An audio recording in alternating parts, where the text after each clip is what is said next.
ಸರ್ಕಾರಿ ಶಾಲೆಗಳಲ್ಲಿ ಗುಣಮಟ್ಟದ ಶಿಕ್ಷಣ ಸಿಗುತ್ತಿದ್ದು ಗ್ರಾಮೀಣ ಭಾಗದ ಮಕ್ಕಳು ಸರ್ಕಾರಿ ಶಾಲೆಯ ಶಿಕ್ಷಣದ ಜೊತೆಗೆ ದಾನಿಗಳ ಸಹಕಾರ ಪಡೆದು ಉತ್ತಮ ಶಿಕ್ಷಣವಂತರಾಗಬೇಕೆಂದು ಉದ್ಯಮಿ ಬಳ್ಳಾರಿ ರಾಜು ರೆಡ್ಡಿ ತಿಳಿಸಿದರು.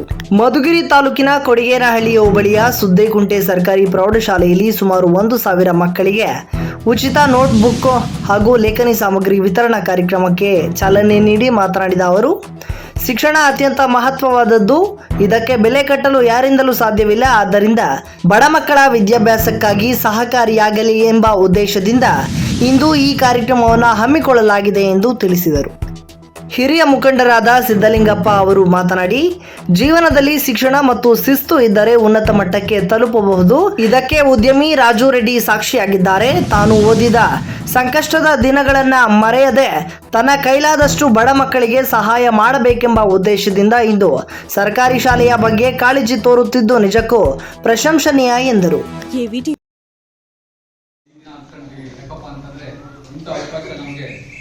ಎಂದೂ ಬಂದಿರಲಿಲ್ಲ. ಈ ದಿನ ನಮ್ಮ ರಾಜರೆಡ್ಡಿಯವರ ಕಡೆಯಿಂದ ಈ ಕಾರ್ಯಕ್ರಮ ನಡೆಸಿಕೊಳ್ಳೋಕ್ಕೆ ಅನುಕೂಲ ಆಯಿತು. ಏನಪ್ಪ ಅಂದರೆ, ಎಷ್ಟೋ ಬಡ ವಿದ್ಯಾರ್ಥಿಗಳಿಗೆ ಏನಾದರೂ ಒಂದು ಸಹಾಯ ಮಾಡಬೇಕಂತ ದೊಡ್ಡ ಮನಸ್ಸಿನಿಂದ ಅವರು ತುಮಕೂರಿನಲ್ಲಿ ಶ್ರೀಗಂಗಾ ಮಠದಲ್ಲಿ ವಿದ್ಯಾಭ್ಯಾಸ ಮಾಡೋದ್ರಿಂದ ನಾನು ಈ ಜಿಲ್ಲೆಯಲ್ಲಿ ಬಂದು ಸ್ವಲ್ಪ ವಿದ್ಯಾಭ್ಯಾಸ ವ್ಯಾಸಂಗ ಮಾಡಿದ್ದೀನಿ. ಏನಾದರೂ ನಮ್ಮ ತುಮಕೂರು ಜಿಲ್ಲೆಯಲ್ಲಿ ನಾನು ಯಾವ್ದಾದ್ರು ಹಳ್ಳಿಗಳಲ್ಲೂ ಬಡವರಿಗೆ ದಾನ ಮಾಡಬೇಕು, ಸಹಾಯ ಮಾಡಬೇಕು ಅಂತ ಅವ್ರ ಮನಸ್ಸು ಬಂದಾಗ ನಾವು ಏನೂ ಇಲ್ಲ ಸರ್, ನಮ್ದು ಗಡಿ ಪ್ರದೇಶ ಮಧುಗಿರಿ ತಾಲೂಕು ಗಡಿ ಭಾಗದಲ್ಲಿದ್ದೀವಿ. ನಾವು ಇದೆಲ್ಲ ಆಂಧ್ರದಲ್ಲಿ ಗಡಿ ಸೇರ್ಕೊಂಡಿದ್ದೀವಿ.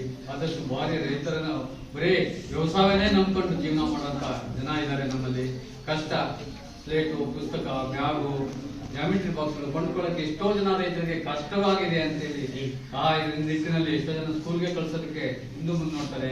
ಇವತ್ತು ಯಾಕೆ ಹೋಗಿಲ್ಲ ಸ್ಕೂಲ್ಗೆ ಅಂತಂದ್ರೆ ನಾನು ಹೋಮ್ವರ್ಕ್ ಮಾಡಿಲ್ಲ, ನಮ್ಮಪ್ಪ ನೋಟ್ಬುಕ್ಸ್ ಕೊಡ್ತಿಲ್ಲ ಅಂತ ಇದ್ರ ಹೇಳಂತ ಪರಿಸ್ಥಿತಿ ನಮ್ಮ ಪ್ರದೇಶದಲ್ಲಿ ಇದೆ. ಅಂತ ಮಕ್ಕಳಿಗೆ ಏನಾದರೂ ಸಹಾಯ ಮಾಡಿಲ್ಲ ಅಂದ್ರೆ ಅವರ ದೊಡ್ಡ ಮನಸ್ಸಿನಿಂದ ಒಪ್ಕೊಂಡು ಇವತ್ತು ನಮಗೆ ದೊಡ್ಡಮಳ್ಳೂರು ಪಂಚಾಯತಿ, ಕಲದೇವಪುರ ಪಂಚಾಯತಿ, ಮುದ್ದೇನಪುರ ಪಂಚಾಯತಿ ಸೇರಿದಂತ ಕೆಲವು ಹಳ್ಳಿಗಳನ್ನು ಆಯ್ಕೆ ಮಾಡಿಕೊಂಡು ಒಟ್ಟು 1,101 ವಿದ್ಯಾರ್ಥಿಗಳಿಗೆ ನಾನು ನೋಟ್ಬುಕ್ಸ್ ಕೊಡೋದಕ್ಕೆ ರೆಡಿಯಾಗಿದ್ದೀನಿ.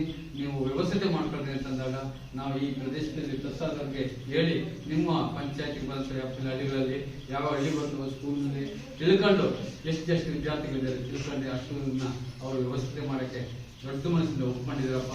ಅವರು ದಿನ ಬರ್ತಾರೆ, ಅವ್ರ ಮುಖಾಂತರ ಅವ್ರಿಗೆ ಕೊಡ್ತಾನ ಅಂತ ಹೇಳಿದ್ವಿ. ಯಾಕಂದ್ರೆ ಈಗಿನ ಮಕ್ಕಳು ಮುಂದಿನ ಪ್ರಜೆಗಳು ಏನು ವಿದ್ಯೆ ಕಲಿತ್ರೆ ಏನ್ ಕೊಟ್ಟರು ಹೋಗಲ್ಲ. ಆಸ್ತಿ ಮಾಡ್ಲಿ ಕಳ್ಕೋಬಹುದು, ಮನೆ ಬಿಲ್ಡಿಂಗ್ ಕೊಂಡ್ಕೊಳ್ಳಿ ಕಳ್ಕೋಬಹುದು. ಅದು ವಿದ್ಯಾ ದಾನ ಬರ್ತಕೊಂಡು ಯಾರಿಂದಲೂ ಕಲಿಯಕ್ಕಾಗಲ್ಲ.